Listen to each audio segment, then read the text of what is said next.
We'll call to order the Douglasville City Council Legislative Work Session for tonight, which is Thursday, April 11th, 2024. We'll have our invocation by Pastor JP of Kingdom Builders Ministry, and after that, we'll have our Pledge of Allegiance, which will be led by the Mayor Pro Tem, City Council Member Terry Miller. Please stand for the invocation.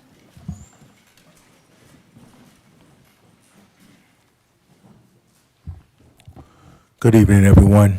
Our scripture for tonight is Ecclesiastes chapter number 3, verse number 1, where the Bible says, "To everything there is a season and a time, to every purpose under the heaven," as Douglasville continue to prepare for the change that is coming. Let us pray. Father, in the name of Jesus, Lord, we thank you, God, for this moment, God, to continue to discuss the building of our community. God, we thank you for the changes and the vision that has been strategized right now, God. We ask you, God, that you will bless the vision as we continue to move forward, that your people may embrace the changes that is coming forth right now, God, that we may move forward the way that you have designed and orchestrated for our lives. In the name of Lord Jesus Christ, we pray. Everyone say amen. Amen.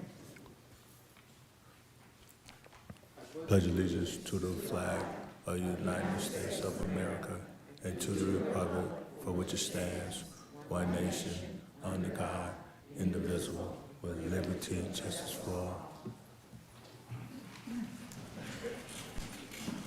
Thank you so much, Mr. Mayor Pro Tem, for leading us in the pledge, and we appreciate Pastor JP, the invocation, and Habakkuk, write the vision, make it plain, so men and women can see it and run. So thank you so much. I'd like to welcome you to the Douglasville City Council meeting. My name is Rochelle Robinson. I'm mayor of the city of Douglasville. This is a council meeting where business that we'll discuss tonight will not be voted on. It's just going to be presented, and official action will be taken on the items discussed tonight next Monday at our 6 o'clock meeting. If the business you're here for is not listed as an agenda item, there will be ample time under the agenda items, comment from citizens and delegates for you to discuss your business. I'll go over a few protocol issues, and then we'll get into the meat of the meeting. I'd ask you, please keep your comments and presentations on a professional level, dealing with the facts that are important for this governing body to make our decisions. We will not accept personal attacks on any individual or group of individuals. You will receive a warning from the chair. If you deviate from that warning and again continue to have a personal attack on a person or individual with your words, we will discontinue the conversation by turning your microphone off. Only one person speaking at a time. Please do not applaud or react to speakers. Speak from the audience, cheer, or carry on a conversation when you're at the microphone. We ask that you would please just direct all of your comments and concerns to the committee chairperson when you're addressing myself and council members. I'll remind you that we're only required to accept public comments during the required public hearings of the meetings. And when we do have a public hearing, there is a format for a maximum of 20 minutes for those in favor of the item and 20 minutes for those in opposition, and each person has 5 minutes to speak. So when you come to the microphone, the agenda items will be handled this way. You come to the microphone, address the committee chairperson, give your name and address for the record, and then you have 5 minutes to talk to us. Prior to coming to the podium, there are speaker cards outside. There are blue cards on the desk. We ask that you pick one of those cards out, pick one of those cards up, fill it out, and then hand it to our city clerk, Ms. Vicki Acker, to my right. She and I are twins tonight with black and white pattern blazers on. So if you would give the information to her and then come to the microphone, the podium, and give us your name and address for the record, we would really greatly appreciate that. Each person has one opportunity to speak. This is not a question and answer format or a debate. We are here just to hear the information, deliberate, make our decisions for next Monday as we vote on those items that will be discussed this evening. If you have anything that's printed or that you would like to give to us, any documentations, please give that to Ms. Acker, our city clerk. She'll make copies and disseminate that information to myself and council members for our meeting on Monday. If you have a cell phone or electronic device, we ask that you would please put those in silent mode or turn those off, any iPads and all of that, until the meeting is over so they will not be disruptive. Okay, so the committees, the council member will be held following the agenda, and each committee chairperson will cover their agenda item. And so you can either pick up a paper copy outside on the desk and/or you can follow us on the screen. So now we will get back to the meeting that is printed on for the agenda. So we're down to item number 5, which is Economic Development Committee. That's chaired by Councilmember Mayor Pro Tem, City Councilmember Terry Miller. Thank you, Madam Mayor. We have no business on Thank you, Madam Mayor. We have no business under the Economic Development Committee at this time. Thank you so much, Mr. Mayor Pro Tem. We'll move on then to the next committee agenda item, which is Finance Committee. That's chaired by Councilmember Chris Watts. Thank you, Madam Mayor. You're We welcome. have 2 items tonight. Yes, sir. Item A, adopt an ordinance to amend the City of Douglasville's fiscal year 2023-2024 general fund budget, and Ms. Heather Campbell will present to us tonight. Hi, good evening, Madam Mayor and Council. Heather Campbell, Good Accounting evening. Manager, 6695 Church Street. This will be the second general fund budget amendment for FY24. During FY24, a few events happened that required budget amendments. The first portion is personnel. We do have some vacancies, but not as many as we've had in the past, and less turnover. So this budget amendment aligns personnel budgets through the end of the fiscal year. Along with that, there are some non-personnel lines that need adjusting. And then our revenues, some of our revenues have outperformed our budgeted amounts. So we're increasing a number of those. And after all the transactions net together, the contingency line will be increased by $1.5 million. A portion of the budget amendment is also for West Pines Golf Course. So I'm going to have Chris Cartwright come up and speak to those. Okay. Good evening again, Mayor and Council. Good evening. Chris Cartwright, 9090 Rose Avenue, Douglasville, Georgia. So Finance Department and myself, we've been working on this budget amendment since about January. And as I mentioned at the 5 o'clock meeting, we had done about $860,000 of revenue for the first half of the fiscal year. And just of note, that exceeds the amount of revenue we had done for the entire years of 12 through 18 individually. So more than doubling our revenue compared to some previous years. So looking at that number, we're very comfortable with this new total amendment amount that'll be about $1.75 million after all those adjustments are calculated. We will be using some of that money so that it's balanced for some expense lines, and the largest item there will be in site improvements to make sure that we get that driving range renovation done that we've talked about for a couple of years. So if you guys have any questions about any of these specific adjustments, just let me know. Just so the public knows, we discussed this in our committee meetings prior to this meeting. But if anyone has a question or a comment, yes, Madam Mayor, I'm sorry. Thank you so much, Mr. Chairman. I'm going to brag on Mr. Cartwright again because there are more people here to listen, and we always want to give honor and credit and honor where honor is due. So I want to congratulate you, this isn't a question, it's a comment, to congratulate you over at West Pines.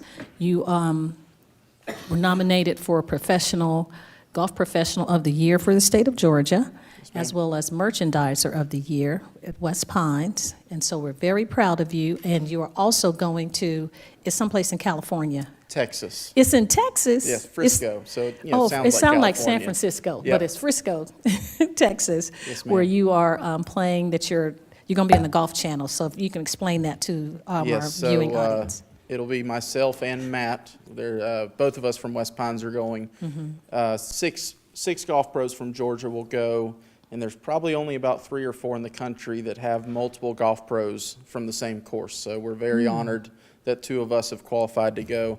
But it is the PGA Professional Championship, where it brings the top PGA pros from around the country, and finishing top 20 in that tournament gets you into the PGA Championship, which is the second major of the year after the Masters. Okay. Well, we're very proud of you, and we wish you the best. We're going to be watching to Thank see, like, quiet at home, like we're right there on the greens when you come to on the screen. So we're really excited and proud of you going to represent the state of Georgia, and we wish you the best. And congratulations for all the things you're doing at West Pine. So Thank you very much. if the council doesn't mind, again, if we give Mr. Cartwright a hand for all the wonderful things he's doing. Thank you. That's all I had, Mr. Chairman. Thank you. Yes, ma'am. Any other comments or questions? All right, thank you, Ms. Cartwright, for all y'all are doing over there, Thank you. you and your staff. Thank you. Ms. Campbell, do you have anything else for us? No, sir, I'm happy to answer any questions you may have, though. Questions for Ms. Campbell? Okay, and the revenue, the extra revenue goes into the contingency? Yes, sir. And and repeat that amount again? It's going to increase by 1.5 million. Okay, thank you.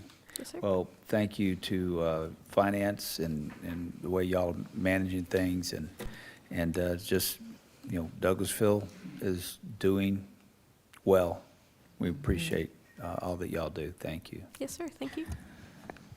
Okay, a second item here, item B, authorize the mayor to sign the Axon Master Services and Purchasing Agreement with Axon Enterprise, Inc., including the quotations for body and fleet camera equipment, storage, and implementation services. The proposals will be paid annually for 5 years, starting with an upfront payment of $630,864.36. And Captain Mark Edwards and Chief Sparks will fill us in on the details. And basically, what we're doing, Mayor and Council, good evening. First, changing our camera system. We're going from a WatchGuard camera system to Axion. Axion is a better camera system. As you look around at most agencies are going to Axion system because of the maintenance and the way that they come out and make sure that our systems stay afloat. So Cam Edwards, he's been drilling in and getting all the information from Axion, and he's going to present what we want and how we want to make this change. And I think this is the right time to make a change. Madam Mayor, council members, Mark Edwards, 2083 Fairburn Road, Captain of Administration and Support Services. So we come to you tonight because the camera system is a big part of our transparency of our department and our accountability. We depend on this camera system every day to review videos, whether it's a use of force or a pursuit or just a normal citizen encounter. So when we started looking at camera systems, it didn't come out of the blue. We were forced with a decision, what were we going to do as far as both our fleet and our body-worn cameras. WatchGuard just recently, very recently, told us that they were no longer supporting the body-worn camera systems and the fleet camera systems, that they had come to their end of life. So it forced us into this process of making a decision, which way do we want to go. Looking at the systems that we have already with WatchGuard, WatchGuard started off really good, great service, great product. They were purchased by Motorola a few years ago, and since then, we've seen a steady decline in the quality of product. Some of that decline of quality is associated with the chips that are actually manufactured for the components that are put into the cameras. And those failures are very problematic for the department because we depend on these things every day.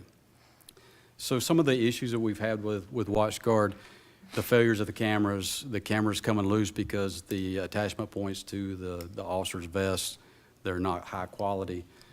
Failures with the vehicle cameras, not being able to connect. They depend on kind of a rudimentary system of connecting both the camera and the body-worn camera and the fleet camera. And so we were really looking at, if we're going to change, if we have to change, where are we going to go? So we looked at Axon, and as y'all know, Axon is already a big part of the department in that we use the TASER program. The TASER certification program with the TASER 7 has been a really good program for us. They're very responsive as far as customer service. The product is second to none. And as y'all know, Axon you see it everywhere you go, whether it's on a police officer's vest or in the body-worn camera or the fleet camera, but also the yellow tasers that most officers around the U.S. carry on their belts. So it's a well-known company. They've got a large group of engineers that work on their systems constantly. Their customer service is second to none. I know from our TASER program, if we have an issue, almost overnight, the issue is taken care of, whether it's a new handle sent to us or an RMA sent to us for an immediate return.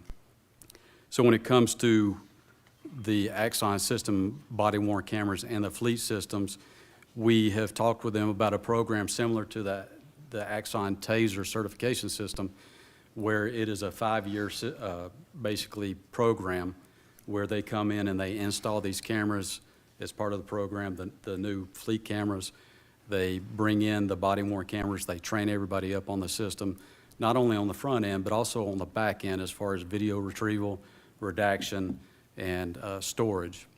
So the program is going to put us that next step further into enhancing our accountability and transparency, and that's very important to us.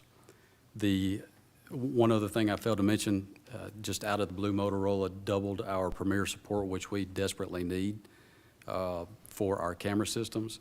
And they've done these things out of the blue to where we really don't know what to expect from them next. So in the process of looking at the camera vendors, we looked at WatchGuard. What can you offer us for this next step in our video camera program, or our body-worn camera and fleet camera programs? And then we brought in Axon. And once we looked at both programs, it wasn't an apples-to-apples comparison. It was an apples and oranges. Motorola has fallen so far behind, WatchGuard has fallen so far behind, that we really have no other alternative but to look at Axon as our provider for body-worn cameras and fleet cameras. It is a five-year program, as I said. The first payment would be due this year, and then the 4 consecutive years after that. So it's very similar to the TASER certification program that we started about, I want to say, 3 years ago. I just have one question, and then I'll hand it off to everybody else that wants to ask questions. Captain, on page 2, it shows average savings per year with a total savings. What is that related to? How are we saving here? So there's 2 proposals there, one's for fleet, one's for body. So in order to get deep discounts for both programs, we combine those 2 programs together, and we get a very deep discount, and it's really not totally reflected in that savings that you're seeing there. If you look on the body-worn camera side, I believe there's a storage line item in there as far as the number of cameras that are to be stored. That has to do with our existing WatchGuard system, because in this transition, we can't just let those videos go that we already have under WatchGuard. So there's a pricing in there, and I don't see it right off bat. There's a pricing in there that's quite extensive. It's pretty big number there. That discount is also reflected in them zeroing out that line item for the storage of the WatchGuard videos. And that storage is really important to us. It's not that they're going to take all of this data and put it away and we're going to have to hunt and search for it. They're also going to move over the metadata that goes along with the video. So the search of videos for litigation or court cases will be a lot easier to handle. That's excellent. Well, thank you for your presentation. Anyone have any questions? Yes, Mayor Pro Tem? Thank you, Mr. Chair. I had a quick question. Is it accurate, is it the body cams or the dash cams or both that are linked to the sirens in the cars? Is that true? So I'm glad you brought that up. There's a couple of things that, with this system, this new system that's going to really enhance our operations. When it comes to Axon, this is an integrated system. It integrates with the cars. They are activated automatically. One of the things with WatchGuard is we couldn't depend on the body-worn camera to link up with the fleet camera, and when the blue lights come on, the body-worn camera doesn't come on. So hunting and searching for videos that aren't there when a situation comes up and we go back to review what happened. So this system actually works off of proximity sensors rather than switches. And the Axon system basically is a lot more reliable than the existing WatchGuard system. I've mentioned integrated systems. This also integrates into Fusus, which we'll be able to not only see video from these officers' cameras, but we'll also be able to see videos from officers' cameras as they're on an incident. We'll be able to live stream what's going on at the time. So if we're in a control center, the FUSA Center will be able to see what's going on that body-worn camera. That's great, that's awesome. But really, especially like the feature that it takes the pressure off of the officer to have to remember to turn it on each time. and It can never be held against them. It should work that way with WatchGuard, but it hasn't 100%, and we need 100%. When you look at WatchGuard, our first round of body-worn cameras, we had only a 5% failure rate. With the second batch that came through in 2021, we've had a 100% failure rate. Wow. So it's very significant, and like I said, it's hard to look back and view these incidents when the video is either not there or is corrupted. And you're stuck in a courtroom trying to explain to the other attorneys why that video doesn't exist when it wasn't your fault. Very hard to do. And they're going to always presume, they're going to presume the worst. Right. So, okay, that's good. to know. Another upside to this is that we've invested into flock cameras, and this system also integrates with flock. I anticipate a further deeper integration with flock here within the year. Good, okay, thank you. Thank you, Mr. Chair. Madam Mayor, did you have something? I did, I had a quick question. I'm not certain, I know it may just be totally not connected to each other. With these are the body cams and the cars, I mean, the police vehicles and all of that. What about the universal command center where we had the cameras and citizens can opt into having like the Ring cameras connected to the police department? Does this have anything, is this a separate entity? FUSIS is kind of the axis of all that. So Okay. we'll be able to see it in a real-time crime center, but the citizens' cameras will also be able to see in that real-time FUSIS crime center. So it is somewhat related, but the citizens won't be able to link up with what our officers are doing. Of That course, won't be we don't possible. want them to, I knew that the chief was the initiative to have citizens and even businesses and other entities that wanted to connect to our command center with all the cameras from all over the city. That was an initiative, and I wasn't certain if this was the same company or if that was a sidebar issue. But of course, they shouldn't be able to do the body cams and stuff. It is the same company. Axon has actually purchased FUSIS. Oh, So, okay. So it that's is. why we want to go with Exxon. They purchase and everything. I think it's the local company. Oh, good. So, you know, We have been dealing with Axon for years. Mm-hmm. They are an upstanding company, have had very few issues with the Axon products. Very good. Just need to make Thank sure you. Motorola doesn't buy them. Sir? We just need to make sure Motorola doesn't buy them. Thank you. Yeah. That's all I have, Mr. Chairman. Thank Yes, you. ma'am. Yes, Bezos will. Councilwoman Burdanley. Yes, thank you, Chairman. Just wanted to say, thank you for the research that you've done and detailed everything with Exxon. For our police department, it's all or none. I'm glad that you presented this because every day you all put your lives on the line for the citizens, and whatever we can do to make sure you have the best of the best is what we need to look at. So these are body cams, and I also wanted to make sure that as you were doing this, that we have the appropriate cameras throughout the city that can match up to make, are we at that point, or? Yes, ma'am. Okay, that's good. So the inventory's going well. that No. FUSIS center, what Captain talked about, all of that would be able to work together. That's great. Perfect. I don't have any other comments. Thank you. Any other questions or comments from anybody? All right. Put this on the Thank you, consent Chief agenda? Sparks. Would this be okay to put on What's the that? consent agenda? Well, I was getting to that. Oh, sorry. I was getting to that.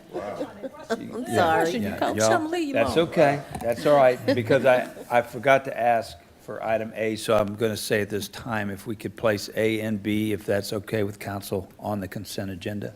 Sure. Now that you ask. Yes. Huh? Yeah, they said. Now that you ask. Okay. Thank you. Thank you, Chief Sparks Thank and you. Captain Edwards. Thank you, Captain. Madam Mayor, that's all I have tonight. Thank you so much, Coach. We appreciate that. We'll move on then to the next committee, which is Housing and Community Affairs Committee. That's chaired by Councilmember Howard Estes. Thank you, Madam Mayor. We You're have welcome. one item to discuss this evening, Yes, sir. to authorize the mayor to sign the local government approval on behalf of the city of Douglasville in order to meet the Georgia Department of Community Affairs requirement for consideration of a grant request from Share House, Inc. for emergency shelter funding and assistance.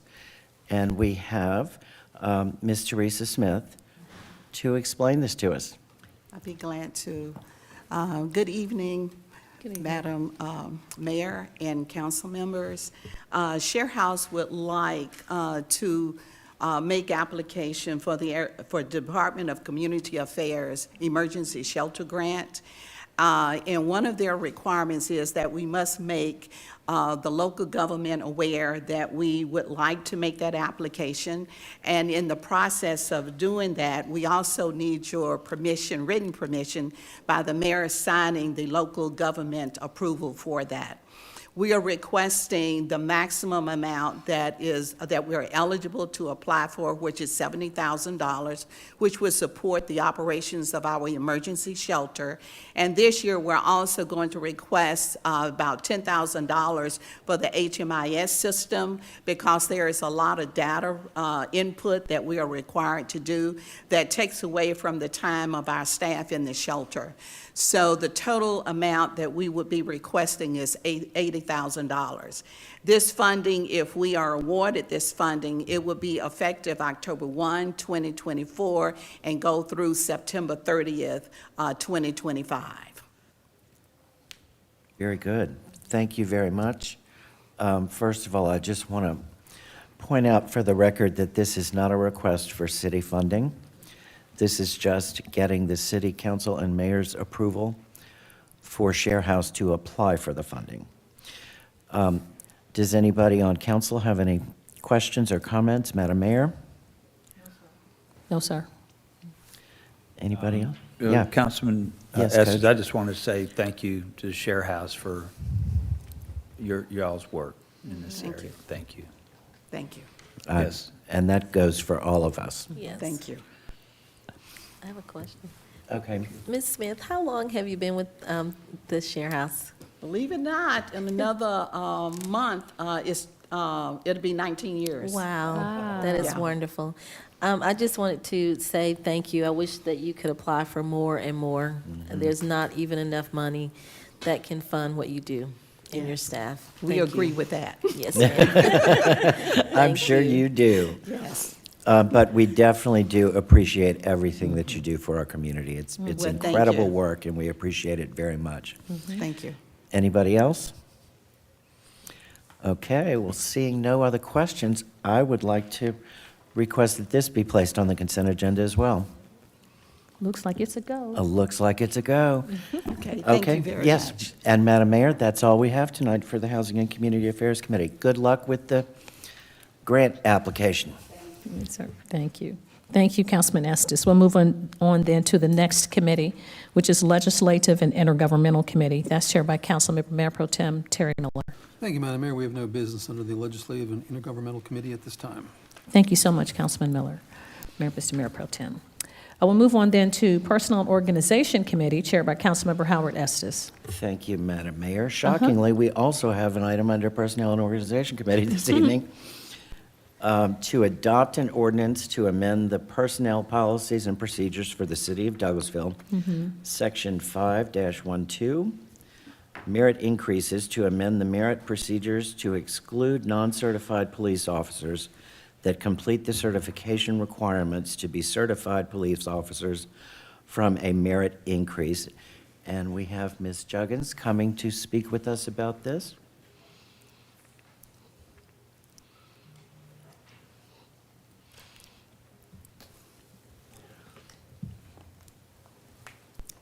Good evening, Mayor and Council. Good evening. Jamel Juggins, HR Manager, 6695 Church Street. I'm here today to present information on the proposed changes to the city's current merit policy. Currently, the merit policy in the Personnel Policies and Procedures Muni Code allows for a 5% pay increase on top of promotion pay increase. This policy has resulted in pay compression within the police department, specifically in the patrol unit. This proposed ordinance removes merit eligibility for non-certified officers that are promoted to a certified officer after completing the police academy. I would like to yield to Chief Sparks if he has any additional information or input. We agree with that because we were seeing a lot of our officers getting out of the academy, they were getting a promotion. So they didn't get no promotion. And it was calling compression. So we got with HR, finance, we wanted to remove that. Because some want to get out of the academy and they get 5%. You got guys already working. Okay. Anybody have any questions for Ms. Juggen or Chief Sparks? Chief, I do have a question, because, I was in the Federal Law Enforcement Training Center, and once you got out of the academy, you did receive something. So will they receive anything for their certification? I know they have to put their time in and do longevity and be on the job, and you don't want to have officers that's been in patrol for years and someone just come out of the academy and make more. Do they receive anything after their certification as a incentive? Excuse me, they get certified, certification thing. Okay, so they do get certification pay? A promotion. Yes, sir. That's just a one-time thing, or it's just, yeah, okay, so as long as they receive, because it's hard to get certified, you have to go through all the police training, so that's good, I understand. We're going up to 20 weeks in Georgia, so we have to pay more money. And we, and- Oh, my I'm gosh. sorry. And we incur that cost. Yes. Exactly. Yeah, mine was only 12 weeks, so that's a long time. So basically, these officers, if they get certified within that 12-month period, they are still qualified for the merit increase at the end of 12 months. They're just not going to get it early just because they got certification. Correct.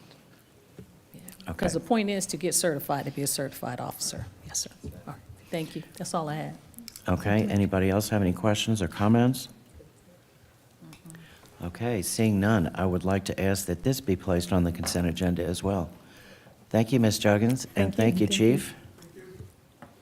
Madam Mayor, that is all we have for Personnel and Organization Committee this evening. Thank you so much, Councilman Estes, and to our chief and HR department. We appreciate that. We'll move on then to item number 10, which is Planning and Development Committee. That's chaired by Councilmember Nicole Miller. Thank you, Madam Mayor. You're welcome. We do have a couple of items this evening, a handful, actually. Before I read this first one off, though, Ms. Jordan, if I could verify, do I need to read this one off, the item A? Okay. So then item A is tabled from March 8th, 2024, and that was to hold a public hearing, consider a request for variance from section 4.08 of the Unified, if only I could read today, Unified Development Ordinance to reduce the minimum rear setback from 50 feet to 40 feet, and a variance to allow the canopy accessory structure to be placed at 30 feet in the front yard setback on Veterans Memorial Highway in Land Lot 744, District 18, Section 2, Parcel ID 074418200013 and 074418200018. Application by Mickey Kapoor, and Miss Marissa Jackson is down here, but I know we're not actually taking any action on this item. And then it's my understanding that we've actually broken this item up to become two, and that is going to be our B and C. That is correct. Okay. So with that being said, can we just move on to item B then? Madam Chairman, I did have a Yes, a ma'am. concern. So for the item as it reads in our agenda and our iPad and on paper, it says March 18th, but in the body of the memorandum, that's dated March 14th, it says March 8th, and you actually said March 8th, which is the correct date. So the 18th, I'm not certain if it's supposed to be the 18th or the 8th, but I would think it's the 8th since the date for the, coming from Community Development Director is the 14th. So we need to correct All right. the verbiage on the agenda. The meeting where this was tabled was March 18th. Okay. Yes, ma'am. So it has the 8th in the body of the letter. On the, Would that, That may have been some sort of typo. okay. So we just need to have it connect so that it's all reading the same dates, the 18th or the 8th, whichever one is I was correct. trying to, I believe it was tabled on March 18th, but I can definitely review that and confirm for you before next right. meeting. It looks like it would have been the meetings of the 14th and the 18th. Okay. It would have been that round. And- Okay. And that may be a moot point because the request is going to be, I believe, to not take any action on item A. Okay, thank you. Does that make sense? Okay. Yes, it does. Okay, thank you. So then, let me update here. So moving along then, item B is to hold a public hearing and consider a request for variance from section 4.08 of the Unified Development Ordinance to reduce the minimum rear yard setback from 50 feet to 40 feet on a lot of 1.2 acres on Veterans Memorial Highway in Land Lot 744, District 18, Section 2, parcel ID 074418200013 and 074418200018. Application by Mickey Kapoor, and Miss Marissa Jackson is down here to speak to us on this item as well. Hello, Marissa Jackson, Planning and Zoning Administrator, 6695 Church Street. You will recall this item from March 18th where it was tabled. The applicant is requesting a variance to reduce the minimum rear yard setback from 50 feet to 40 feet. This item went before the Planning Commission, and the Planning Commission recommended denial. Originally, the applicant was requesting the rear yard setback to be from 50 feet to 25. So after some additional review of the site plan, the applicant has come back and changed the variance to 40 feet instead of the previously requested 25 feet. So there's a little bit more space between the rear of the development and the single-family residential subdivision behind it. There is a condition that staff had. The Unified Development Ordinance recommends a buffer of an 8-foot opaque fence and a 15-foot vegetative buffer. And the recommendation condition is installation of an 8-foot opaque fence and to provide a natural buffer with the minimum width of 15 feet. The natural buffers may contain deciduous or perennial vegetation, but shall contain evergreen shrubs and trees suitable to local growing conditions that will provide an opaque screen during all seasons of the year. Thank you very much. And if I'm not mistaken, there was also a portion of the parking lot that was removed as well, correct? Yes, the portion of the parking lot was removed because it was in that part that was going to be the 25-foot buffer. Correct, okay. And so your plat should reflect that update. Before we move on to the public hearing, council, did you guys have any questions at this time? No. Well, with that being said then, guys, this is a public hearing, so we would like to open up the floor if we have any residents here this evening who would like to speak for or against this item. And if we don't have any takers, we're going to go ahead and close that portion of the public hearing. I do believe the applicant is here. Did you have anything that you would like to add? If you'll just give us your name and record for that. Good evening, Madam Mayor and council members. I think Ms. Jackson provided enough detail. If there's anything else, I'm here to answer any questions you guys may have. Thank you. But thank you so much. I personally really appreciate your willingness to work with us and to kind of meet us in the middle with the setbacks and the buffers and the parking lot. No, as Ms. Jackson was stating regarding the opaque fence and the vegetative buffer, we already have that planned And our goal, after we changed this, was already so nobody at the back has any kind of visual of the back of the building. So Okay. we already had that in our plans. Okay. But And I'm yeah, so Ms. sorry, Jackson Mr. already Kapoor, stated. if you could please give us your name My and name is address for the Karan, sorry, record. my name is Karan Ahuja. I'm Mr. Kapoor's brother, so Oh, my apologies. Okay. you're good. You're good. And then your address for the record. 325 Crooked Stick Drive, Alpharetta, Georgia, 30004. Thank you very Thank you, ma'am. much. Yes, Madam Mayor? Apologize.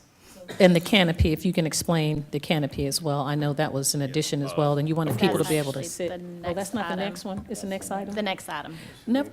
Hold on for a second. We put it on pause. No, I can explain as Well, well. wait till she reads the item and then, because I know it was all connected together. Yeah. So I'm getting ahead of myself. Okay. Thank you. I apologize, Madam Chair. No, quite all right. Okay, well then, if there's nothing else, Coach, yes, sir. Ms. Jackson, could you just, I know we covered this earlier in our meeting, but just for the folks here, just describe within this variance, this 40 feet, what will be involved in the, I don't know, we got a fence, we got the 40 feet, we got vegetation. To protect the citizens. Huh? To protect the citizens with a Right. barrier. Good, but just go ahead and, Yes, so the minimum setback is going to be 40 feet. The 15-foot buffer is within the 40 feet setback, and then the opaque fence goes at the end of that in between the property line. so it'll be a good screen behind. Yes, and then we added the year-round green vegetation as well, so it'll keep that Trying to green protect buffer. our, Yeah, so someone's backyard won't be looking directly at Yeah, a, absolutely. Okay. commercial facility. Perfect. Thank you so much, Ms. Jackson. All right, folks. Hold on, don't go too far. All right, item C is to hold a public hearing and consider a request for variance from section 4.08 of the Unified Development Ordinance to allow the canopy accessory structure to be placed at 30 feet in the front yard setback on land lots or on a land lot of 1.2 acres on Veterans Memorial Highway and land lot 744, District 18, Section 2, parcel ID 074418200013 and 074418200018. Application by Mickey Kapoor, and Ms. Marissa Jackson is here to explain this one to us as well. Hello again. This is a two-part variance. The second part of it was to reduce the front yard setback. The Unified Development Ordinance says that adjacent to a major thoroughfare in general commercial, the minimum front yard setback is 50 feet. The applicant is asking to reduce that to 30 feet and to also allow the canopy to be placed at the 30 feet setback in the front yard, the gas station canopy. The Unified Development Ordinance says that accessory structures are only allowed in the rear and side yard. The gas station canopy is an accessory structure, so the applicant is requesting to place the gas station canopy at 30 feet in the front yard. Correct. Okay, thank you so very much. Council, did you guys have any questions regarding this? Yes, Madam Mayor. This is my canopy. Yes, Mr. Kapoor, if you can come up and explain to our viewing audience about the canopy. I know you were saying the gas station is so you'll have seats outside because you will have food and some other things within your facility so they can come outside and sit, but it will not be an impediment for someone who's driving down Veterans Memorial Highway. They won't, because it's set back at 30, not 50, they still won't, it won't be a visual impediment where it'll cause them to be uncomfortable where you're driving, that the canopy is right on the highway. Yes, so this specific request is because of the type of business, to have a canopy in the front yard. The 30 feet setback, this is an accessory structure, so not all of it is in the setback. It's just a part of it, probably like a third of it is in the setback. So the actual building sits well behind the setback. Right. The actual covered building. So in addition to that, this specific request I mean, this is, like I said, it's an accessory structure 30 feet from the edge of the canopy starts on the 30 At feet. 30 feet, Setback, yeah. really, so just to give perspective of the dimensions. Okay. So, All I right, mean, any that's all. question you guys have? All right, thank you so much. I know we've talked about this a couple weeks ago as well. Council, did y'all have any questions of the applicant? Nope, okay. That being said, guys, this is a public hearing, so at this time, let's open up the floor for anyone here this evening who has any questions or comments for or against this item. If you'll come on up then, sir, and please give us your name and address for the record.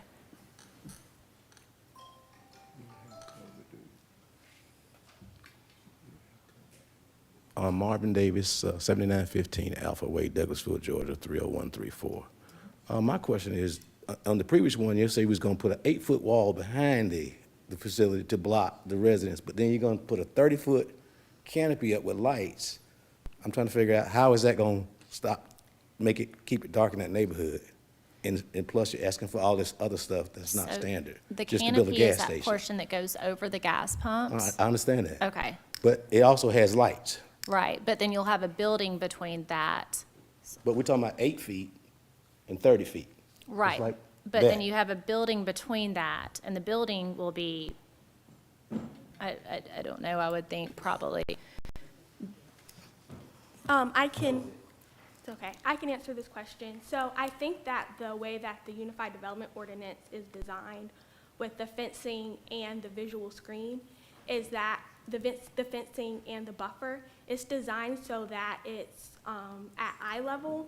And so if we're standing at either the home or the rear of the gas station, it's designed so that we can't see through to either one if we're in front of them. It wasn't necessarily designed to prevent light pollution. okay, got you. Thank you for that. And I'm sorry, if you, yep, thank you. You already gave us your name. I'm gonna say Just the to public. answer to that as well, 30 feet is not the height, it is a setback of the canopy, and the canopy lights are facing down, and they're not trying to impede, because, you know, we have vehicles going through, so we cannot put the light either side, we only can put the light down towards the, yeah, and of course, like you said, there's a building between the canopy and actually, the accessory structure in code is behind the, or like, it's not supposed to be in the front yard, so that actually helps us, you know, avoid light in the back. Right, So. okay. Coach, did you have a question? Mr. Kapoor, the last time you were here, and maybe again, you could describe, you're not just going to sell gas. Just tell us real briefly about your business plan. What you, So we have worked on this almost a year now. It's more than a year. We are opening up. We have around 2 decades of experience between the three brothers that run and operate these franchise. We last year started working on a franchise model to be able to build a chain of stores. So this, I'm not sure exactly, will be 4th or the 5th location. From what we're looking at, it's going to be called Teddy's Market. This is going to be a very nice looking store. I think the renderings where it's going to be pretty close to, you know, the rendering itself. The store itself, I mean, we do everything in terms of bean to coffee, all the high-end products. And I mean, it's not, high-end doesn't mean expensive. High-end just means the service is there, cleanliness, we have restrooms. Our main focus is both neighborhood and the commercial traffic, so we're not just trying to get one part. And I mean, we have grocery, we have open-air coolers, we have big cooler doors. I mean, it's a sizable gas station to allow a good room inside the gas station, clean environment. I mean, we do a lot of other things in terms of HVAC. We have a nice smell in the HVAC itself, so we don't have to keep spraying. And I mean, there are a lot of other things that go into this franchise model. And of course, we have a deli along with the franchise, a full-service fried chicken deli. We have hot dog buns, grillers. We have groceries, fruits. I mean, and like last time I said, because of the franchise and because of our experience, we have a really good relationship with our vendors. Grocery, fruits, all that stuff come at a cheaper cost than it would to a mom and pop. So we're able to have margins. All our margins are standard across all our stores. So usually it helps the community around because, you know, there's not a specific person managing those margins, it's standard across all the stores. Thank you for that. Were there any other questions? Yes, Madam Mayor. It's not a question, just a comment. I know that citizens probably don't have access to the renderings, but in the renderings, to answer Mr. Davis's question, because of the vegetation that surrounds the building and blocks the back of the building and the opaque fence, that will be a block for citizens not being able to see anything outside of vegetation. In the building, in the front, the lights are not at the top of the building. They're like if you walk into a building, you look up and the doors are opening, the lights are there, and then the canopy's over top of the lights. So it's not where the lights are shining on the top of the building. So I don't think that citizens will be able, lights won't be in somebody's backyard from the So, building. The just- sconces, thank you. That's the proper term. There's an architectural term. Just adding to that comment, I think our lighting is aesthetical. It's not to brighten it up like crazy. It's just for nice aesthetics and enough light for people to move around when it gets a little dark. And like Madam Mayor said, it's under the canopy. Yes. Under the canopy, light just shine down on the pumps itself.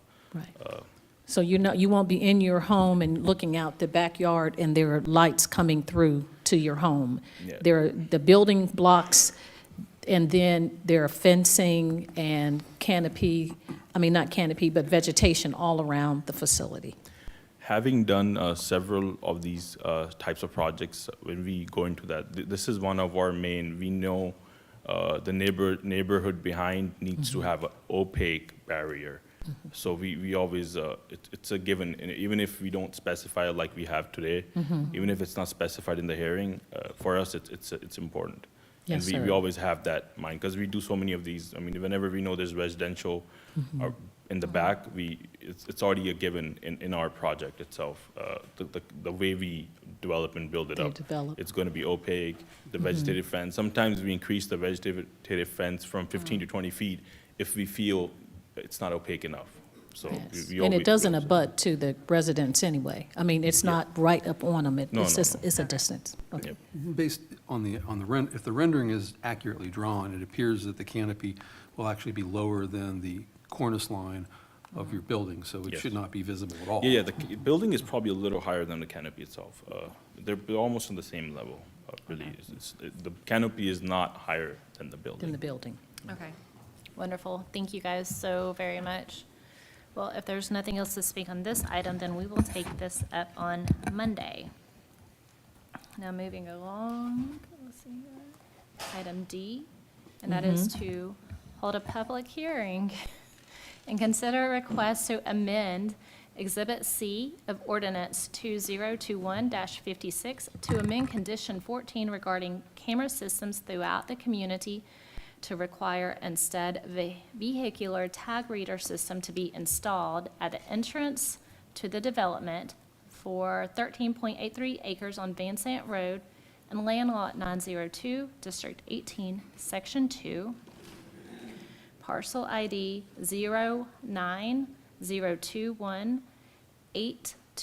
09021820018, application by Starlight Homes Georgia LLC, care of Joe Ingram, and Miss Marissa Jackson is here to speak to us about this item as well. Hello, this item is a request to amend a zoning condition from a rezoning ordinance that was approved in 2021. The original condition said that camera systems were to be required throughout the community. This amendment to the condition provides clarity, and it says that a camera with a vehicular tag reader is required, so that there's a little bit more specificity in the expectation. Thank you for explaining that to us. Before we open this up, council, did you guys have any questions regarding this item? Nope. With that being said, then, you guys, let's go ahead and open up this public hearing and see if we have anyone to speak either for or against this item. And if we don't, then we'll go ahead and close that public hearing. And council, if you don't have any questions regarding this item, yes? Yeah, Mayor I'd Pro be Tem. curious to know if the police department has an opinion on this or not. Chief?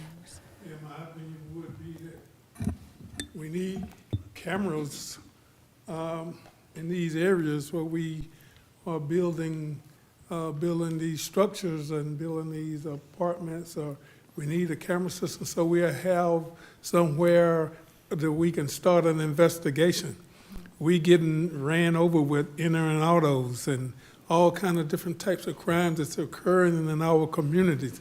So if our communities have some type of camera system that will help us, that we can go back and we can pull this information. We just talked about our Axion system. So we have a way to bring some of these people to justice that's coming out here and trying to break into our residences, our vehicles. So yes, we need camera systems. You prefer the camera system rather than the tag reader? Or are you okay with the tag reader? Well, you know, I think years ago or sometime back, we talked about cameras. And, you know, you take somebody that's walking, going to take the trash out. They get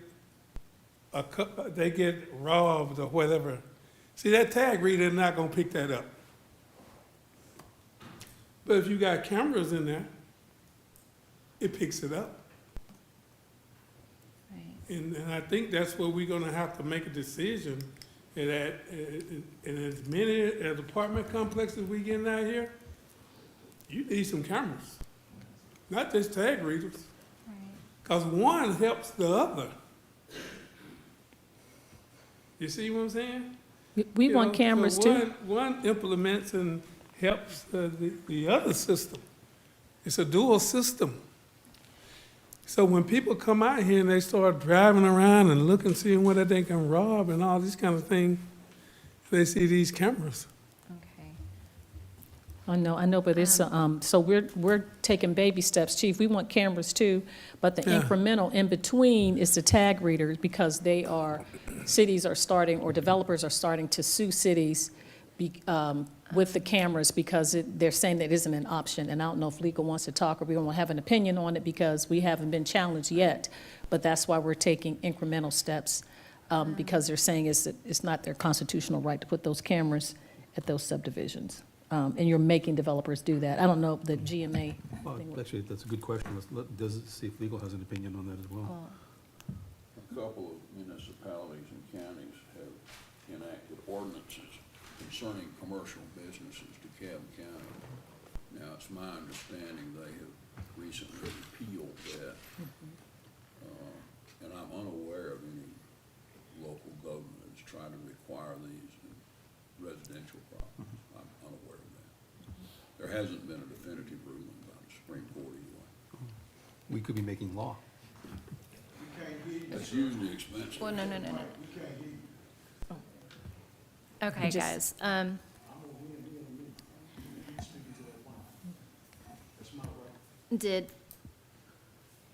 So anyway, Mr. Dodson just said that there was a repeal in Douglas, DeKalb County for the local government requiring cameras, and they repealed that recommendation.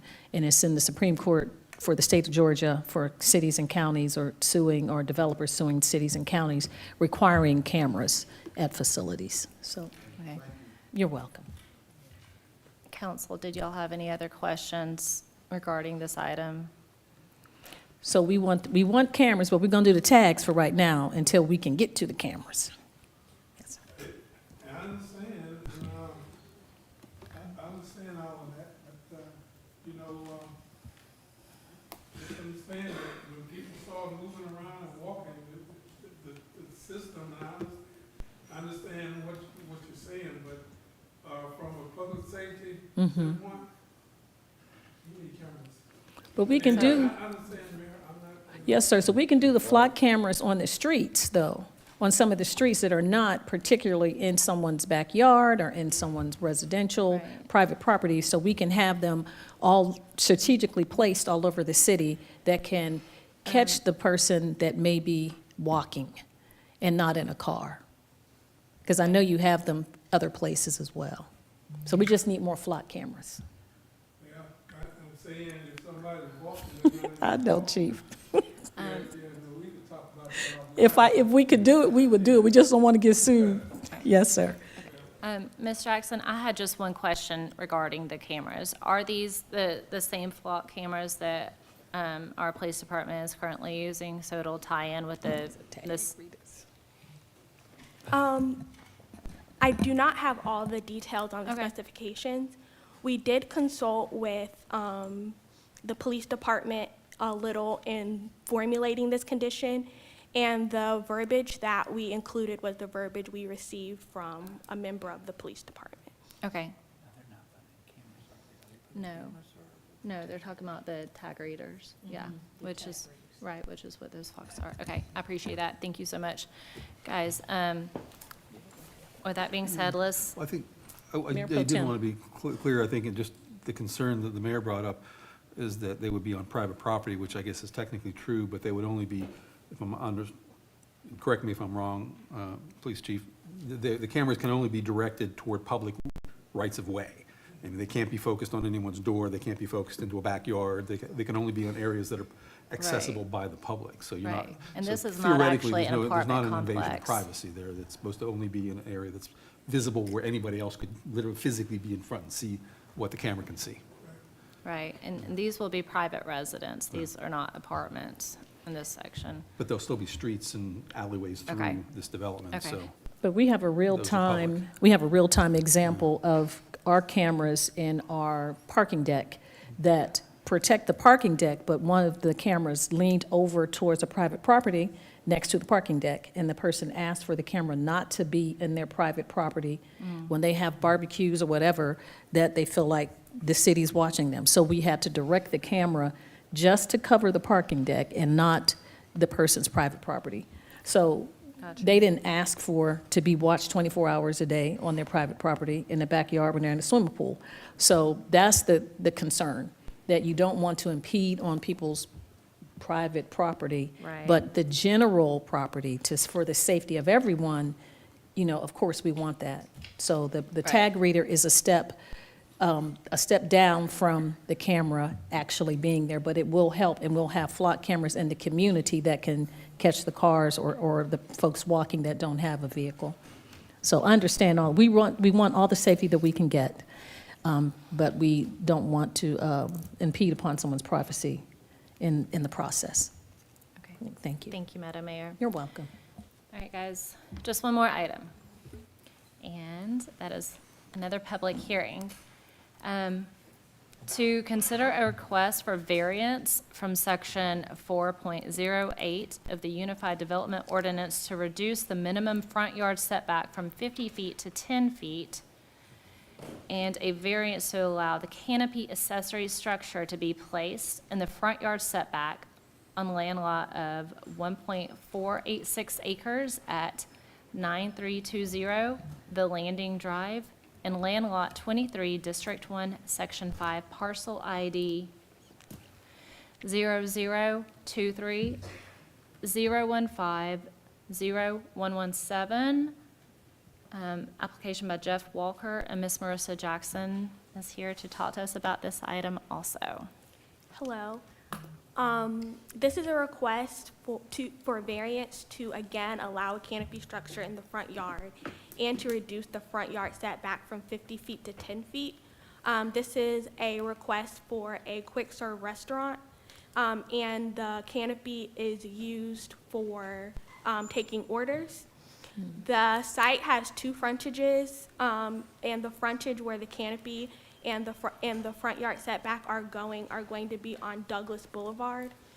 So that's the request for variance. Thank you for that explanation.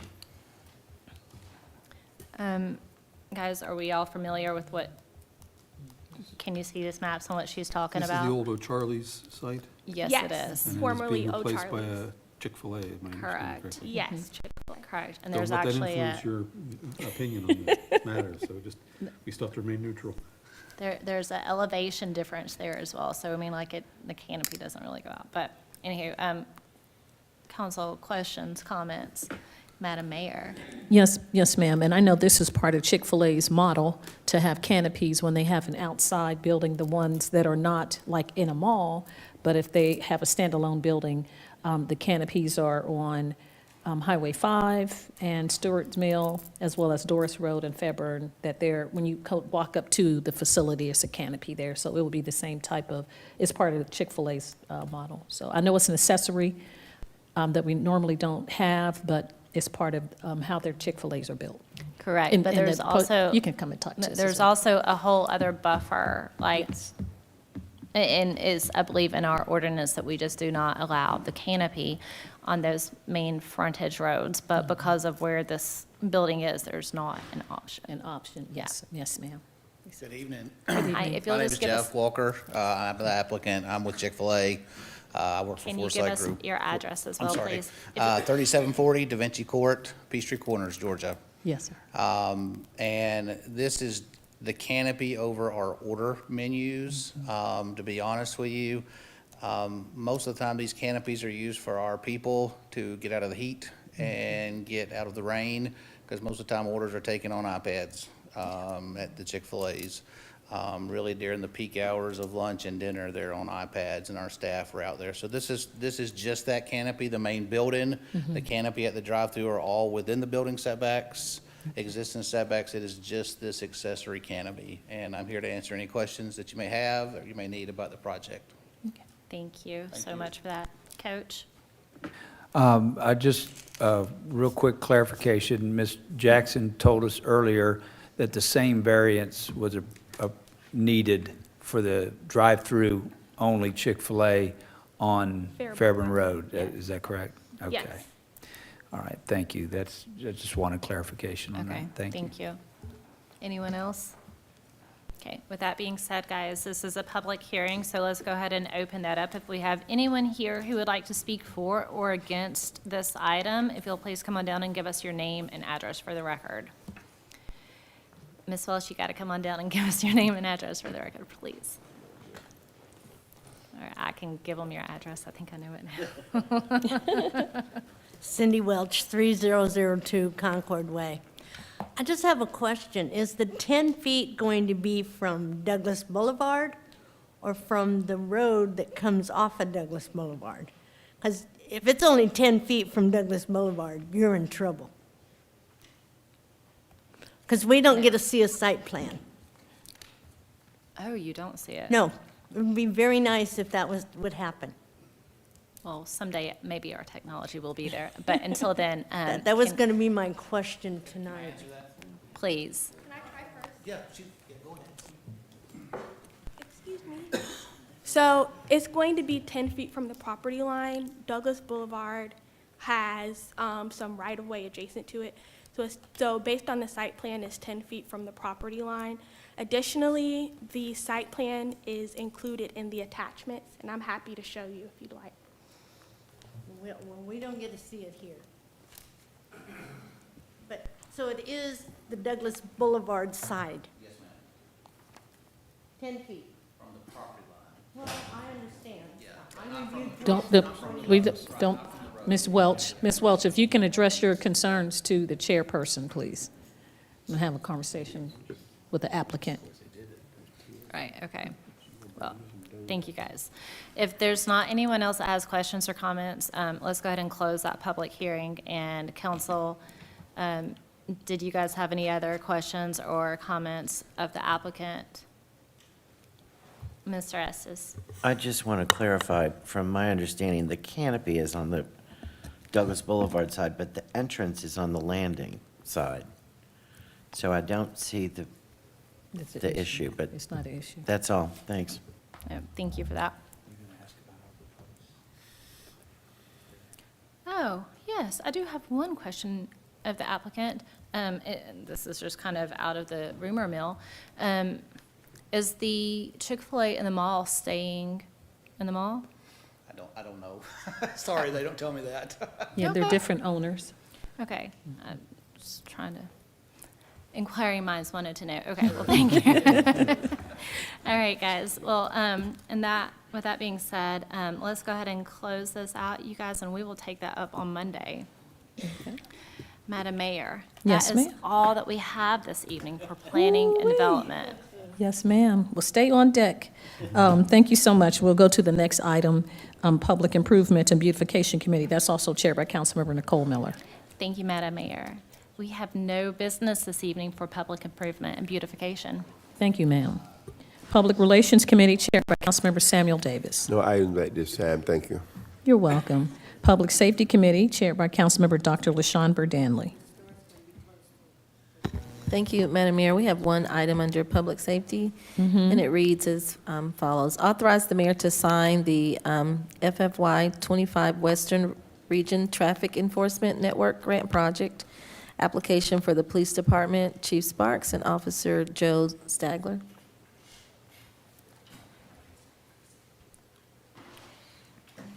I'd like to say, Officer Joe Stagger, how long you been the regional director? This will be 4 years. Wow. Regional director Wow. of the West Regional Traffic Enforcement Network. And he's been doing an outstanding job. And, you know, it's great for our department to have him to take this on as the governor's office of the highway safety. So he's going to come and present what he want this application. So I think we do it every year, right? Yes, sir. Evening, Madam Mayor. Good evening. Council members. Like the chief alluded to, this will be the 4th application for a state grant through the Governor's Office of Highway Safety. Every year, they seem to get just a little bit bigger. This year, we're asking for approval for $28,423 and some change. The grant funds are non-matched by the city. Everything is reimbursed to the city through the grant, and that covers travel for me to attend different conferences to bring back information, latest trends for safety, traffic safety, accident investigation, pedestrian safety, which is a big concern as of late, across the state, not just in the city. Right. Every month, we do throughout my region, I coordinate 8 different counties, 32 different police agencies, eight county sheriff's offices, 1 college, and numerous sections of GSP. Wow. We hold a meeting somewhere within those 8 counties. We get all of the agencies involved. We do road checks for safety of drivers, impaired drivers, distracted drivers. And just as of late, at the end of last month, over a 16-hour period in Coweta County, we had over 957 contacts with drivers, more than 750 tickets for distracted driving, seatbelts, DUIs, speeding, all along the 85 corridor. So we hope to continue that trend throughout my 8 counties and Douglasville as well. If there's any questions, I'll be more than happy to answer. Wow. Sounds like we shouldn't drive in Coweta County. No, just drive legally. Just dial legally. I'm thinking Thank about all those you. dangerous drivers out there. I don't want to be around. Thank you, Officer Stagger. And it's so awesome for 4 years with all that you're doing. I tell you, you definitely deserve Thank you. more than a hand clap and a standing ovation. Chief Sparks, thank you so much for growing the department, not only just being a police officer, but being a leader, not just in the city, but in this entire region. If there are no comments or questions from our, yes, Madam Mayor, I'm sorry. I did. Oh, no problem. Thank you, Yes, Madam ma'am. Chairman. Thank you, Officer Stagger. We appreciate you being our representative to the governor's office and representing those 8 counties. I'm on the Transportation, Air, and Quality Committee for Atlanta Regional Commission, so I know that pedestrian accidents and distracted driving, all that has really become something that is, hopefully we can get a handle in the state of Georgia. But I don't know if you all know anything else about the state troopers and I-20 and all of that. Is that still going to be locally mandated? Can we still do it locally, or is it going to the state troopers? I know there's some kind of bill Are that's. you referencing the radar bill? Yes, sir, the radar bill. Yes. We can still, according to that bill, we can still use laser devices Okay. to manage speed. So from what I've seen through the Mm-hmm. governor's office, it's just strictly mentioned as radar. It's radar. Which So the can majority we of do the our office- accidents? I'm sorry? Can we do the accidents on I-20? Yes, ma'am. Okay, so it didn't go any further than that recommendation? Correct. Okay. From what I've understood. That's good, that's good. Well, thank you so much. Yes, ma'am. Thank you, Madam Chair, that's all I had. And can we give Officer Staggert a hand for what he's doing Absolutely. for us representing? Yes, absolutely. Thank you. Absolutely. Thank you, Madam Mayor. You're welcome. So if there aren't any other, are there any other comments or questions from our mayor and council? If not, I'd like to place this on the consent agenda, Madam Mayor. Looks like it's good to go. All right. All No other right, items. thank you. Thank you, Madam Chairman. We'll move on then to item 14, which is Recreation, Culture, and Tourism Committee. That's chaired by Councilmember Chris Watts. Thank you, Madam Mayor. You're welcome. We have one item Mm-hmm. tonight, to adopt a resolution in support of the installation of a Blue Star marker at Hunter Park, and Mm-hmm. our Mr. Bass will explain this. Okay, Yes, sir. Good evening, Madam Mayor good evening. and members of council. Chris Bass, 8830 Gurley Road, Parks and Recreation Director. We are seeking approval to install a Blue Star marker at Hunter Memorial Park and the Honor Garden, where that resides, where the Airplane Memorial sits. We've received a request from the Dogwood District to sponsor the Blue Star Memorial in cooperation with the the Garden Club of Georgia. There's an example of what that Blue Star marker looks like in your attachments. Since the inception of the program, the Blue Star Memorial Marker Program, in 1944, which was set to honor the men and women of our armed forces, garden clubs throughout the United States have installed and dedicated over 3,500 markers, and Georgia has around 175. The Dogwood District, the Garden Club of Georgia will purchase the Blue Star marker and arrange for delivery. It takes about 3 to 5 months for the process to be completed. It's a heavy piece of metal, so it takes some time to build. And the Parks Recreation Department will handle installation and the routine maintenance once the marker is installed. With your approval, once we get it installed, we do plan to have a dedication ceremony. Fingers crossed that this can be around a special holiday in November with the installation, so that we can invite all of our elected and appointed officials out to celebrate along with the representatives from the Dogwood District. So that is all that I have. We do have in the audience with us several members of the Dogwood District, if you all can raise your hand. Thank you. Y'all go ahead and stand up, please. And this is the group that will be purchasing, y'all will be purchasing this? Yes, sir. That's great. That's great. It looks good. Along with the Garden Club of Georgia, yes, sir. The Garden Club sponsorship. of Georgia. So they've been great. We are honored that they identified Hunter Memorial Park for the Blue Star Memorial, because it means a lot that we do honor our veterans. So this aligns perfectly with what we have going on in the park. So I'm happy to answer any questions that I can answer. However, if I can't answer any questions, I'll yield to these lovely ladies to help us out. Anyone? Yes, ma'am. Madam Mayor. The first question, Mr. Chairman and Director Bass, is where would it be located at Hunter Park? Is it going to be near the Airplane Museum, or? Absolutely. So we've identified some locations.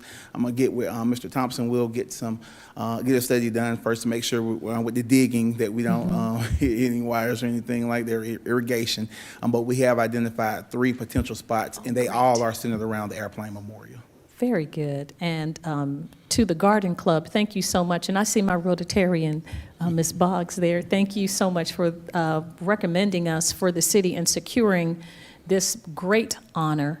And if there are only 175 in the state of Georgia, we are blessed to have one. And thank you so much for sponsoring it, paying for it, and it's just going to beautify our community. Thank you very, very much. We really appreciate that. And I guess, can the armed forces, can we have people from military come to the ribbon cutting as well? Absolutely, absolutely. And again, I think if we can get it around November, I think they're great for a great Veterans Day celebration. So. That would be wonderful. We're doing all kinds of claps, So we'll wait, and then we're going to clap up the garden. Let's clap up the garden club. Thank you. Mr. Chairman. Would one of you ladies want to represent the group and just speak to us briefly about your work, or come on down to the podium and give us your name and address for the record, and then tell us real quick. Is it a Kanaska or the? I'm Kathy Henry. Yes, I ma'am. live in Douglas County, but I have a daughter that lives here in Douglasville, and I think all of our residents in Douglas County enjoy Hunter Park as well. Yes, I'm a member of Amakanasta Garden Club. Nancy Berry and Nell Boggs are with me. They're president and the next president of our group. And we were really excited when Dogwood District announced that they would have this grant available. The Blue Star marker itself is almost $3,000, including the installation of it. Wow. And we have talked for several years about having one brought to Douglas County. But when Dogwood District announced it, we jumped on the bandwagon and we made sure we got our application in. And we were very pleased. So we hope that you will approve it too. Yes, Thank you. Yes, ma'am. Thank you. Thank you all for what you're doing and your donation. Anybody have any questions for Mr. Bass or comments? Madam Mayor? I apologize, I'm being a chatterbox. Thank you, Ms. Henry. We appreciate everything that you have done, and it's good to see you. Please tell your daughter we said hello. Oh, hi, Ms. Henry. I'm missing the media specialist. I need a book. I don't recognize you without a book. So, but it's good to see you. I know she's been at North Douglas for many years, taught all three of our children, and everyone loves to read, and she's part of the reason why. So thank you so much. Thank you, Mr. Chairman. Yes, ma'am. If there are no other comments, Mr. Bass, do you have anything else for us? No, sir. All right, I'd like to place this on the consent agenda for Monday. All right, thank you. Thank you, ladies, and thank you, Mr. Bass, Madam Mayor. That's all I had tonight under Recreation, Culture, and Tourism. Thank you so much, Mr. Chairman. We'll move on then to Technology Committee, chaired by Councilmember Elena Hudson. Thank you, Madam Mayor. We have no business under the Technology Committee this evening. Thank you, ma'am. Our last committee, Transportation Committee, chaired by Councilmember Dr. LaShawn Burdanley. Thank you, Madam Mayor. We have one item tonight. Yes, ma'am. It's authorize the mayor to sign letters in support of funding requests to the Atlanta Regional Commission for the Highway 5 corridor improvements, Fairburn Road corridor improvements, Old Dallas Highway corridor improvements, and the North Side Trail project. Mr. Thompson. Good evening, Madam Mayor and Council. Marcus Thompson, City Engineer, 6695 Church Street. All right, so the item before you this evening is basically to seek your support for some of the transportation projects, basically to improve our infrastructure and quality of life for our residents. The projects require endorsement for submission to the Atlanta Regional Commission's Transportation Improvement Program, also known as the TIP, as a prerequisite for accessing federal and state transportation funding. So our proposals will include the Old Dallas Highway corridor improvements. This project is already placed on the TIP. However, there will be some modifications needed for this project for our right-of-way acquisitions phase. So I just want to go ahead and get you guys support for me to see if we can seek additional funding to support that phase for the project. Next up, we have the State Route 5 corridor improvements. It's basically just a rough estimated $10 million initiative to widen the corridor to address congestion and enhance safety and traffic flow. There are so many grant opportunities that I see come across my inbox every day, and I can't really take advantage right now because this project is not on the TIP. So if I can get this project on the TIP list, I can begin to seek that funding. So that's why I'm trying to get that one implemented on that list. Next up, we have the Douglasville Northside Trail project. It's basically roughly around $5.76 million to create a recreation trail promoting connectivity and community health. So staff has been in the process coordinating with each other to see where and how we can start implementing this project. We have some locations in mind, And I just want to go ahead and try to add this project on that list so that we could take advantage of the opportunities out there so we can go ahead and start seeing some improvements and getting this one initiated. For example, looking to, if I can receive funding for this project, looking to improve J.D. Simpson Avenue, that could be like the gateway into where we're trying to implement this trail. Also, it'll allow us to go ahead and take advantage of trying to get the Georgia Power easement constructed in a way where we can get the trailhead started as well. And last but not least, we have the Fairburn Road Corridor Improvements Project. For this one, I'm just trying to, right now we have local funding allocated for this project. I'm just trying to maximize funding opportunities. The aim is basically to federalize the local funds for this project. So basically your support through these endorsement letters to the ARC basically will signify that these projects are not merely just plans for us, that they are priorities for our community. And it would position us to leverage basically funding opportunities, aligning with broader regional planning efforts. So are there any questions or concerns? Thank you, Mr. Thompson. Just wanted to say thank you so much for being ahead of the game, because with TIP and with our mayor sitting on ARC, it's really great. And we can't have, there's never enough funding for transportation. And of course, the city, we would not have enough funding just in our budget alone. So this is something that we've done, of course, like Mr. Thompson have stated, and he did get with me before our meeting, of course, to just say to us, things have changed, so the TIP is now opened back up, and we definitely want to take advantage of it and receive some of the funds that are there. Do we have any questions? Yes, ma'am, Madam Mayor. Thank you so much, Madam Chairman. Dr. Burdanley. So, Engineer Thompson, I know, when is the date, the suspense date? Is it October? It's not that long, or August or something? Oh, sorry, I couldn't hear you. The suspense date to put the projects in for TIP? Oh, it's May 6th. May 6th, okay. Ooh. So for number 2, with the state, is that Highway 5, or are you just on Bright Star Connector and Stewart's Mill? I thought the TIP had something with Bright Star already in it for Highway 5. It does not? No, ma'am. The only projects we have on that list now are the Fairburn Road Corridor Improvements in Dallas Highway. The old Dallas Highway. The bridge is not on there? The Highway 5 bridge? No, ma'am. That's what needs to be on there, connecting to I-20. Okay, so we can look at that one. And then number 3, and you have the addendums for A and B. So bike and pedestrian, would that be part of Willing Workers for the North Side Trail? Yes, so we're looking to basically create some type of connectivity where we're implementing what we have now at Willing Workers Park and to tie into that Georgia Power easement. Okay. Yeah, so just create like some type of trailhead in that area, basically. Because there is a trail now, but it's kind of, and a coach has walked it before. Small, yeah, it's kind of small, but so this would expand the trail That's and then correct. have accessibility for bike as well, not just walking pedestrian. And then it'll be our first step to initiating that overall North Side Trail plan that we adopted.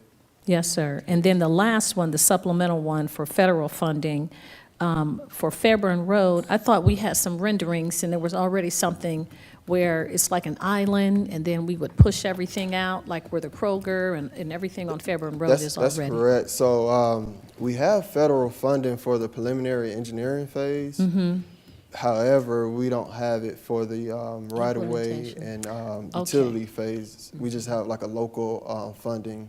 That's it. So I'm trying to see if I can federalize those local funds for those phases. And that would help us with definitely for right-of-way if we had some more resources to Yes, ma'am. expedite the program. Yes, ma'am. Because I still see the renderings in my brain, like, let's hurry up and get it done and push all that out and have really nice coming off of I-20 onto Fairburn Road.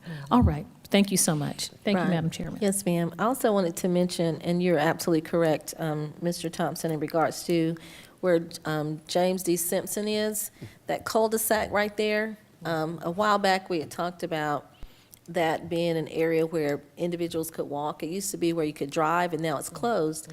So the connectivity from Jesse Davis to Willing Workers to downtown to Hunter Park, not Hunter Park, but the library and on to the golf course, just is great to start that. So getting federal funds opens the door up for just the flow of funds, even more than what we have just statewide. Be good. All right, those are good questions, Madam Mayor. Any other questions? If not, I'd like to place this on the consent agenda as well. Looks like it go.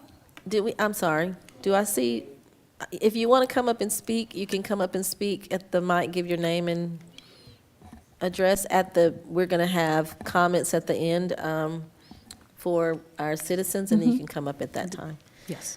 All right, Because this is not a public hearing item, but you can certainly bring up any concerns after doing citizens and delegates' comments. Okay. All right. Okay. All right, consent that's all agenda you for had. this one. Thank you, Yes, Dr. ma'am. Thank you Danley. so much. Yes, ma'am. You're welcome. And thank you, Engineer Thompson. We appreciate you bringing this exciting news. You're being proactive to get some money from the state and federal government through TIP. Okay, are there any other concerns? Do we have any other business to bring up from the elected officials for the good of the body? Well, there are a couple of things I'm not sure. I'm sure the chief will probably mention Saturday that there is it a barbecue? It's like a concert, and I'll let you do the announcing, chief. Yeah. And so, but we did have a successful first concert in the series for the amphitheater, Greystone Amphitheater, this past Saturday. Robin Thicke. It was really well attended, and it was a great concert that we had. So we look forward to the next two installations for the spring. That's under our Parks Department with Director Bass. The brass band, New Orleans Brass Band, is in May, and then June will be Casey and the Sunshine Band. So those tickets are already gone unless you are on the waiting list, and we definitely encourage citizens to get on the waiting list if you have not received those tickets, because we do look to the waiting list as well. And I wanted to announce that Douglasville, Douglas County is in the Georgia Trend Edition for April 2024. It talks about the economic vitality in the state of Georgia and energy and technology, and Douglas County is in there for Gray, the theater, not the theater, but the studios. I'm trying to find the page where it's called Lionsgate. Yes, so the county's in here for economic development for the state of Georgia for Lionsgate Studios, and the city for data centers that were like a hub for data centers, as well as our amphitheater receiving an award for the state of Georgia, being the first year receiving that Travel Blazer Award. So it's really a blessing to be, I think there's one of 5 counties in the economic development for Georgia Trend. Savannah's there, LaGrange, and they're talking about Kia plants and Bridgestone Golf. And so it's just really great that we're recognized. So if you can pick up the Georgia Trend, you'll be able to see Douglasville and Douglas County in that. All right, so if we don't have any other business from the council, I'll move on to our updates from our city staff. Our city attorney, Mr. Joel Dotson. No business, Madam Mayor. Thank you, sir. Our staff attorney, Ms. Miranda Jordan. No business, Madam Mayor, thank you. You're welcome. Our chief of police, Dr. Sparks. Yes, we will be having our second annual barbecue cook-off and music festival at the police department Saturday, April 13th from 12 to 5. So if you want to get some good barbecue, last year we won the police department. Was it fixed, chief? Who were the judges? No, I believe you. No, we got, we had someone from Longhorn and Shane Barbecue and. Okay. And so we have some judges. So what we may do next year, we may open it up because we've been getting a lot of people wanting to come out and cook their barbecue. That's good. That's good. Thank you, So chief. come out, get some barbecue, and have a good day in the sunshine, hopefully. And we'll be starting our Youth Against Violence program Saturday as well. So Very a lot good. going on. How many years are Youth Against Violence, chief? Going on 19 years. Ooh-wee, that's a long time. So you're legal now, you're an adult because you passed 18 now, Yeah. for Youth Against Violence. Yes, sir. Thank you, Chief. Thank you for all that you do for us in the police department. So we'll move on then to our city manager's department, our Assistant City Manager, Ms. Callen. Nothing to report, thank you. You're welcome. Now is the opportunity for comments from our citizens and delegates. If you sustain the meeting and you'd like to speak to us. I did. Please come forward and give us your name and address for the record, and you have 5 minutes to talk to us about any business that is germane to the city of Douglasville. Madam Mayor Good and evening. City Council Hello. people. And I don't know if this is the appropriate time to do what it is that I wish to do. Yes, which ma'am. is to read a letter that I sent to you and to the city mayor, city manager, about the termination of Joanne Tarver. Oh. I would like to read the letter if that's okay. Well, it's personnel, so we really, we can hear the letter, but we're not going to make any, because it's an open investigation. Okay, so- and that's good. I just want you to hear my heart. Yes, ma'am. Okay. And this was dated March the 13th. And y'all bear with me because I'm a little bit nervous right now. Oh, you're fine. Don't be nervous. The reason for this letter is to Did you let give you us your know- name and address? I I apologize. did. Okay. Sarah, did I do Have it? it down? Sarah Brooks, 2050 Oakleaf Lane, Lithia Springs. Okay. Yes, ma'am. Okay. The reason for this letter is to let you know how disappointed I am about the termination of Joanne Tarver, who worked at Jesse Davis Park. The park is not a senior citizen center, but it was and had been for a group of senior citizens, especially me. I started playing cards after work when I came to the park in 2012. Joanne Tarver was there, doing little things for our group. Those little things grew and grew, and our appreciation and love for Joanne took on a new meaning: family, community. Eventually, I joined Woody 5 Senior Citizen Center, but Jesse Davis was where the black people came together as a cohesive group. We celebrated each other, and no one had an agenda or other than to play cards and celebrate birthdays, sometimes the death of loved ones, and our members. Yes, Joanne was there. COVID came along and everything stopped, and things changed. When the restrictions were lifted, Joanne encouraged Willie Daniels, our dear friend and fellow senior, to call us back, excuse me, to play cards again. Joanne implemented and spearheaded activities for the seniors. Just in case you don't know about them or you're not aware, please be impressed. Line dancing, cards, spades and bidwits, jewelry making, sneaker ball, fashion shows, St. Patrick's Day luncheon, Easter luncheon, Mother's Day luncheon, sing-along wellness wall, 50-plus picnic, ice cream social, trunk or treat, country western social. Wednesday bidwits cards, she had snacks for us. I asked if I could help purchase some, and she told me no, she had it taken care of. For some reason unknown to most of us, or to me, Joanne had been terminated. I wonder if she was too creative in the implementing of the things listed above for some insecure person working in Douglas County. Did she do something so wrong she could not be given a second chance or an opportunity to correct it? Whatever the reason, I know you have lost a talented woman who spoke up for the black senior citizens at Jesse Davis. We were happy knowing when Joanne was always concerned and would always ask about us when someone was missing. Joanne was visible to us, not like the politicians who come by when it's time to vote, but we appreciate them too. Most of the group who had known Joanne from the years did not come back after COVID. I eventually came back, and I enjoyed being there, especially on Wednesdays. I have not been back since Joanne was suspended and terminated, and I don't know if I ever will go back.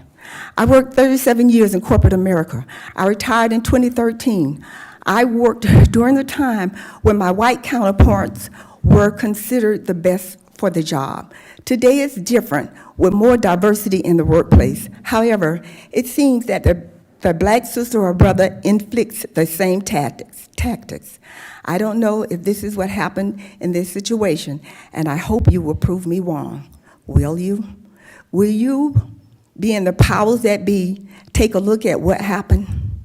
This Chris person, whom he is, I never met, and I did not he did not make appearances while I was there. Yeah, so we're not going to, please don't Okay, refrain I will from not call a name names. again. Yes, ma'am. I don't know, now that Joanne is gone, I hear the name, and he's having meetings.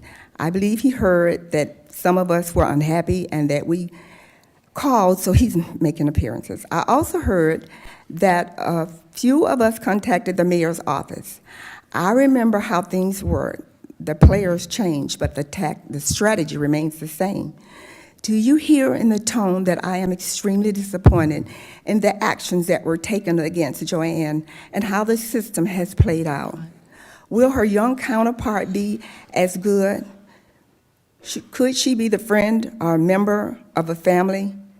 The good news is that whomever takes her place, the new person has things already set up. All she has to do is continue them if that's the plan for the rec center. I believe and trust that wherever Joanne decides to go from here, she will bring the same commitment, thoughtfulness, and experience to a company that will glean from her every good thing she possesses and appreciates it. Sincerely. Thank you. Appreciate your comments. Okay. Yes, ma'am. Do we have any other comments from citizens and delegates? You're welcome to come forward. Yes, sir.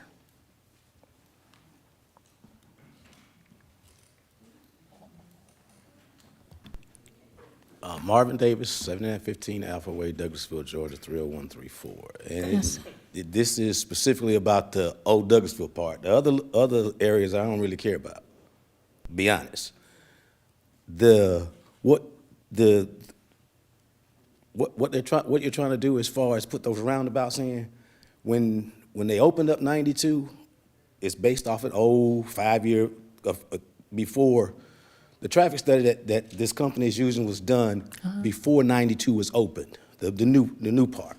So when the new part was opened, traffic on old Dallas or old 92 dropped probably 75%, that much. Because I'm home every day, I'm retired, I don't hear much traffic except for the racing on, the new part. But however, I just want the city to do something for the north side that we want as citizens. Not make it a neighborhood. You're making it a place where we can escape to get over here to do commerce. We need a grocery store. That's what y'all should work on. Figure out a grant for that, where we can walk and get some food. I walk every day in this community, so I know all of that section very, very well. And then the question, how many of y'all have bikes that ride right here? Show of hands. We're not, From the city, from the members. it's not a debate, I just question want to and ask a answer. question. You said it's questions, right? No, I said comments from citizens Okay, and comments delegates. and questions, or no questions? No questions. Okay, Yeah. comments. I ride a bike over there, Mm-hmm. pretty regular. I'm getting ready to get started because it's getting warm enough now. You can't even get across 92. I'm 58, I walk pretty fast. But by the time I get to the third lane from the corner, it's already blinking on the countdown. We're building all of that stuff over there for that fast highway, but there's no way for the citizens to get over there safely. Which area are you speaking of, Mr. Davis? This right here across the tracks, the old 92, when you get down on the other end, when you walk, the speed, the darkness, the lights and all that stuff, it's dangerous. But you guys want to get a grant to spend money to make it pedestrian. It's just a waste of money, taxpayers' money. Police department got everything they want tonight. It's Christmas for them. Well, we had a citizens event yesterday for I was open there. house. I was Yes, sir, there. so you can put The your map comments The map there. was upside down, and plus it wasn't printed right. It should have been 8 feet tall instead of he had it this way. And the specific area that he was referring to was actually off the map. And then on the other map, it was upside down. And I read maps pretty well. Okay. And it took me about 20 minutes to figure it out. So, because I can read a map, that's the military taught me that. So, if I'm confused, I know the average citizen had to be confused. We just need to get more information. We don't get that on the north side. You don't get the paper here, you don't get no information. I have to go to the library to read the paper. 2 o'clock every day because it doesn't get there till 2 o'clock. That's all. Thank you, Mr. Davis. Any other comments? My name is Kelvin Harris. Stay Yes, sir. 6637 Copper Court, Douglasville, Georgia, 30134. First of all, I want to say thank you, Mayor and council members. It's called transparent. I noticed a few minutes ago, Captain Edwards and Chief Dr. Spard go off transparent. That's what we need for the whole city of Douglasville. I'm going to support item number 24-108, 24-117, 24-120. When it comes to the safety of the citizens of Douglasville, money should never be an issue. Should never be an issue. It's safety that's come first. Honestly speaking, I love Douglasville. This is one of the safest states we got. But until we equip them with everything that they need, we can't complain. We can't complain. This chief had done everything he could do to make this city safe. And I'm holding you council members and mayor responsible. If we don't have the right tools and he don't have the right tools, he have an excellent set of officers, and he hold all of them accountable. My next issue is the project manager, Chris Readout, from yesterday. He was very unprofessional, very unprofessional. He got real offensive with the question that we asked about the data. He got very defensive about we giving him stats about 90% of the old Dallas Highway is not being used. So we don't need a roundabout. He got very offensive. He made a quote that the city hired him. And I asked who was the city, because I didn't understand the interpretation of what he was giving us. I'm going to say this.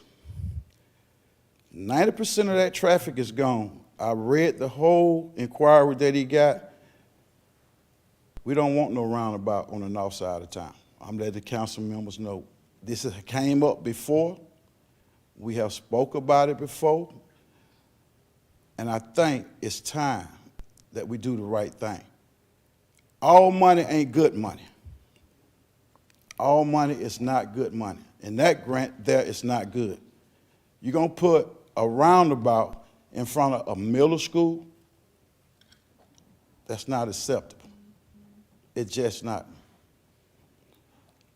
If you read it, now they want to add sidewalk. We've been asking for sidewalk over 25 years. Now all of a sudden, they want to add some sidewalk 6 feet. Come on. Some of y'all take the time and drive over there and look. Mary, you stay over there, she know what I'm talking about. It's time to make changes. Great changes for the north side as well as any other side. I applaud y'all, but I'm also applaud you, Mayor, because last month you made a statement, and I took notice of it, that we had 3 lawsuits levied against the city. That's starting to be transparent, because citizens need to know when money is being spent and when we paying out money. I'm going to applaud you for saying that. But I'm asking all of y'all, and I'm going to hold every last one of y'all accountable for every decision that y'all make and every vote that y'all make on each side of the town. Respect my side just like you respect yours. I'm holding all of y'all accountable because I see certain members that got certain wards. When it fit their needs, you always attack. But it's on the opposite end, you sit back. Don't do it. Make the decision for the whole city of Douglasville, not just your ward. I'm watching, and I'm going to hold you accountable. Thank you. Okay, thank you, Mr. Harris. Lawsuits don't mean that we're paying out, and I'm not just responding, but it doesn't mean we're paying out, just means someone has sued the city. They sue the city all the time, so the taxpayers are not paying for someone that gives an allegation. But I know sidewalks have been done on Highway 92 when I was on city council in front of Willie Watkins. There weren't sidewalks there. So they've been put from from Strickland all the way down Malone and that whole area. There weren't sidewalks, so there's sidewalks there now. And we're continuing to build sidewalks as well. Any other comments from citizens and delegates? No? Okay. We don't have any other business to come before city. I thought, well, you don't have an executive session? We done moved it? Okay, great. We don't have any other business, and this meeting is adjourned.